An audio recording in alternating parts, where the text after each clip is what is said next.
Hey guys, and welcome back to our channel How To Guide. In this tutorial, we are gonna look at how to create a Crackle account. Now let us begin. They note that I have already gone to crackle.com. In case you have not, go to it right now.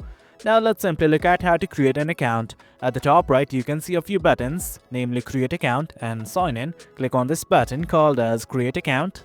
Once you do that, something like this will open up. From here, all you guys need to do is enter your email address, a strong password, and your date of birth. Once you've done that, simply enable both of these checkboxes. I'm gonna do it right now. As you guys can see, I have filled out everything. Now I'm simply gonna click on continue.